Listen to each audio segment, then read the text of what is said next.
Hello and welcome back to the Miniatura YouTube channel and another Meet the Makers video. In this series we get to know the people that make Miniatura so special and find out more about their crafts. Dee Dale is a model maker who doesn't do traditional dolls houses. She's known for original ideas, boundary pushing creations and visually stunning miniatures the likes of which you won't have seen before. A familiar face at Miniatura for several years, Dee has exhibited a string of bold, imaginative works, from her Beetlejuice-inspired house to a fully realised motorcycle club mansion. Here she is to tell us about her latest project. Hi, I'm Dee Dale, and this is my museum piece for this year's Miniatura. Somebody gave me the house about 4 years ago. It was his daughter's and was built by his father-in-law. And his daughter's now grown up, so they donated the house to me. And I've had it for 3 years before deciding what to make. Each room has got its separate theme. My husband sort of came up with the idea and said it looked a little bit like Leicester Museum. So the first room that I came up with doing was the Picasso ceramics, because Leicester Museum have got a whole room devoted to the Richard Attenborough collection. The Picasso pieces were all being 3D printed, but then I've had to hand paint them all and obviously add the little working motor, so something different that I haven't done before, working with electronics. The downstairs one here is loosely based around Woollerton Hall, where we've got a natural history room. I didn't make the animals, but I was lucky enough to find them at a garden centre that was closing down. So that was another inspiration for that room to begin with. The dinosaur room is because my nephew loves dinosaurs, and so he begged me to have some dinosaurs. But we also have a newly found species of the Miniaturasaurus, which was only discovered this year. My friend Jo has helped me make some of the fossils inside. So some have been 3D printed, some are made out of clay, and the pterodactyl we found on the internet, so we were lucky with that piece. The art gallery has got my husband's favourite artist, my favourite artist, and then another one which made me laugh. So we've got a Bruce McLean, which is my husband's favourite artist, Esther Barrend, which I like, and then we've got Keith Haring, because I think everybody likes Keith Haring. The Egyptian room, again, because I sort of thought around the theme of a little bit from the museum, the night of the museum, once I'd done the dinosaurs, we then moved on to the Egyptian room with the Anubis. And I knew I wanted to make those first, but then we just added to the collection of everything else in there. The top rooms I had problems with because they're not 12 scale and didn't know what to do with them. But I'd had some little Elvis characters from some years ago, so I actually thought they would fit, and they did. So we devoted one room to Elvis. We made this one into a little children's playroom because I thought with the figures being small, we could get away with it.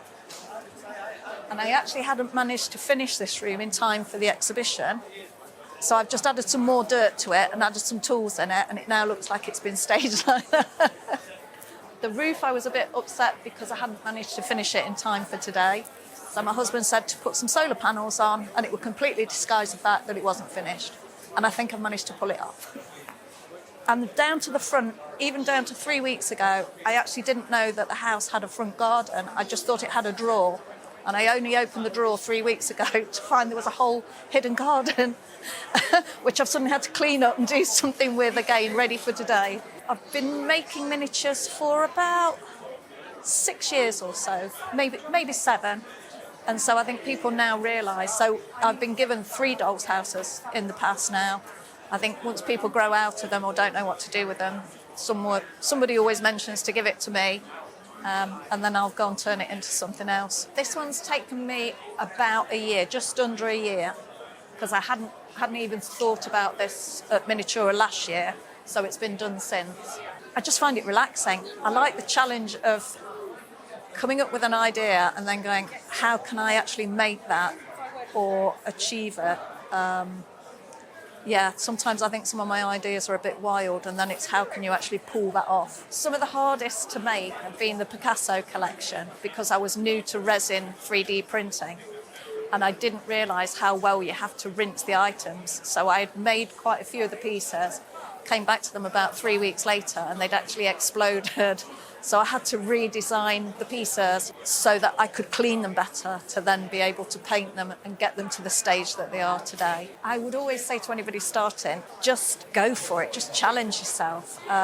A lot of my first house was all done with cardboard and Fimo clay, and you can just adapt as you go on. I mean, even the cardboard, it's amazing what you can do with just sheets of cardboard and cutting them out.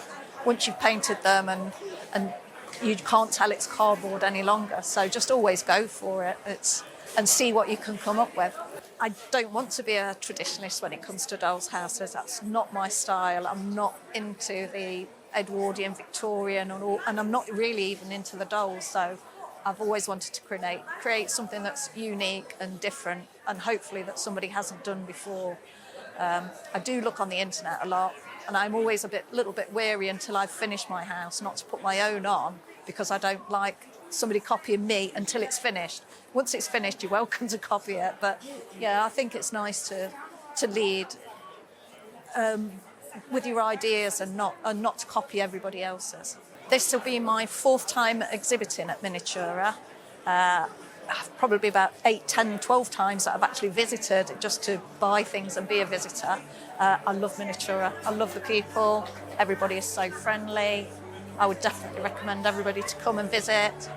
And I'll definitely be back again next year. If you want to learn more about Dee Dale or any of the other makers that attend the Miniatura show, then visit miniatura.co.uk. All the exhibitors have their own pages with loads of information about their products, plus there's details about the next show, and you can buy your tickets. Don't forget to subscribe to the YouTube channel for more videos and follow us on social media for lots more miniature inspiration. Thanks for watching, and we'll hopefully see you at the next show.